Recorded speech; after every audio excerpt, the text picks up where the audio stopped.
nama saya Umboleria dari program studi agribisnis NIM 2225006. Di sini saya akan menjelaskan dan menjawab beberapa pertanyaan mengenai studi kasus kekerasan seksual di lingkungan kampus pada kasus L dan M. A. Identifikasi dan penjelasan bentuk-bentuk kekerasan seksual yang terjadi pada M. Yang pertama, sentuhan seksual tanpa izin. Bukti pada kasus L menyentuh paha M tanpa persetujuan saat mengantar pulang.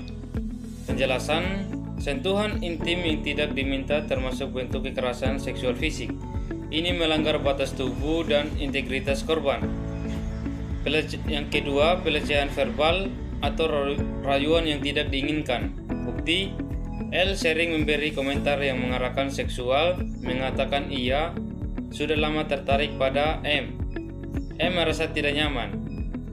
Penjelasan, ucapan yang bersifat seksual dan mengganggu menciptakan lingkungan tidak aman dan melecehkan. Yang ketiga, pemaksaan dan penghalangan. Bukti, L menahan pintu mobil saat M menolak dan meminta turun. L merayu dan tak menghormati penolakan.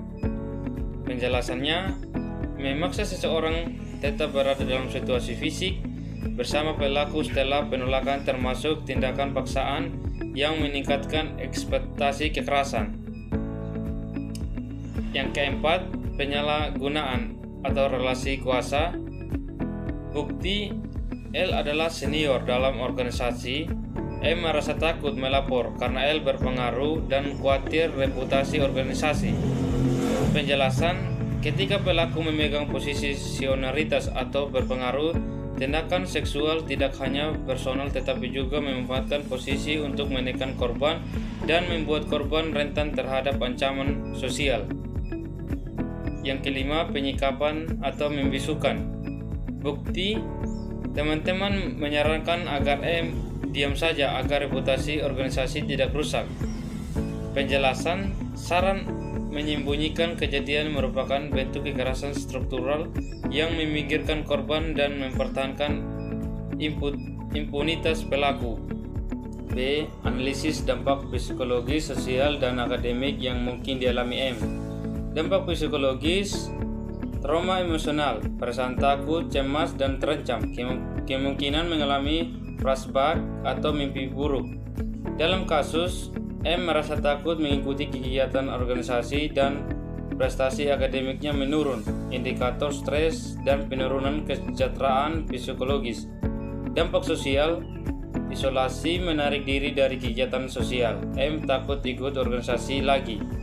Kehilangan kepercayaan pada teman atau struktur organisasi, rasa takut di lingkungan yang seharusnya sportif. Dampak akademik dan karir, penurunan prestasi akademik, gangguan konsentrasi, nilai turun, kerugian kesempatan organisasi, tidak bisa berpartisipasi di acara penting, kehilangan jaringan profesional yang seharusnya dibangun lewat organisasi. Berikut adalah dampak fisik. Luka fisik bila terjadi kekerasan fisik, juga gangguan somatik, sakit kepala, nyeri, gangguan pencernaan akibat stres. C. Relasi kuasa, bagaimana hubungan senior L dan junior M berperan dalam terjadinya kekerasan. Yang pertama, hierarki organisasi. Senior memiliki posisi sosial dan jaringan yang lebih kuat di organisasi. Hal ini memberi akses, wewenang, dan kesempatan untuk mendekati junior dalam konteks bantuan atau perlindungan yang kemudian dapat disalahgunakan. Yang kedua, ketergantungan dan rasa takut korban. M khawatir jika melapor akan kehilangan akses ke kegiatan, rekomendasi, atau dipandang merepotkan. Ketakutan akan dampak reputasi organisasi memperkuat posisi tawar L. Yang ketiga, norma organisasi dan budaya diam. Saran teman agar diam demi nama baik organisasi, menunjukkan bahwa yang menempatkan reputasi organisasi di atas keselamatan individu, memfasilitasi impunitas pelaku dan penutup ruang keadilan bagi korban. 4. Relasi gender dan stereotip. Bila senior mayoritas berjenis kelamin tertentu atau memegang kekuasaan dan gender, menolak dianggap tidak sopan, dapat membuat penolakan korban diremehkan. Yang kelima, bystander atau efek dan legitimasi pelaku. Karena L berpengaruh, saksi potensial mungkin ragu bertindak limitasi. L membuat klaim M tanpa tidak mungkin dipercayai di mata orang banyak. Akibatnya, kekerasan terjadi dan berlanjut karena ketidakkeseimbangan kekuasaan membawa korban sulit melawan, serta lingkungan memilkan atau menutup laporan. D. Rekomendasi penanganan langkah praktis untuk korban, teman organisasi dan kampus. Untuk M, korban awal dan perlindungan. 1. Utamakan keselamatan, jauhi kontak langsung dengan pelaku, minta ditemani pulang bila perlu. Yang kedua, dokumentasi atau catat detail kejadian, tanggal, waktu, tempat, saksi, kata-kata yang diucapkan, simpan pesan, tangkapan layar, bukti fisik. Yang ketiga, bicarakan dengan orang terpercaya, teman dekat, keluarga, dosen pembimbing, layanan konseling di kampus.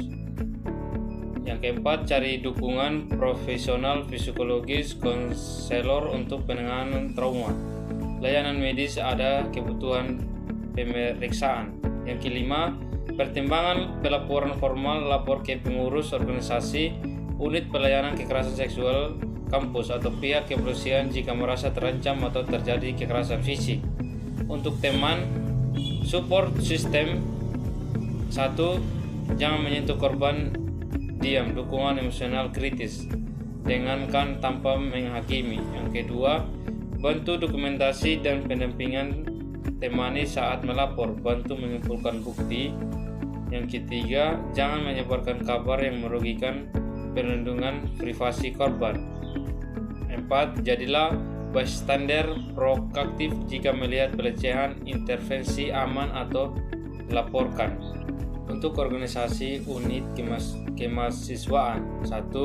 Terapkan kebijakan anti kekerasan seksual, jelas pelapor, kode etik, ancaman sanksi. Yang kedua, sediakan jalur pelaporan aman dan rahasia, pengurus netral atau komite independen. Yang ketiga, lakukan investigasi transparan dan adil, jaga prosedur yang perlindungan korban dari pembalasan. Yang keempat, berikan sanksi tegas jika terbukti sesuai aturan organisasi dalam kampus. Yang kelima, kampanye pendidikan pelatihan etika, literasi, constraint atau bystander intervention. Untuk pihak kampus, universitas, sediakan pelayanan dukungan korban, konseling, pendampingan hukum, layanan medis. Yang kedua, bentuk unit respons kekerasan seksual on time, survei yang ramah korban. Yang ketiga, kebijakan non-relation, perlindungan bagi pelapor dan sang saksi. Yang keempat, kewajiban pelatihan bagi pengurus organisasi, sertifikasi etika untuk senior atau pemimpin. Yang kelima, sosialisasi hak dan mekanisme pelaporan agar mahasiswa tahu kemana harus mengadu. Ya, hanya ini yang dapat saya sampaikan. Sekian dan terima kasih.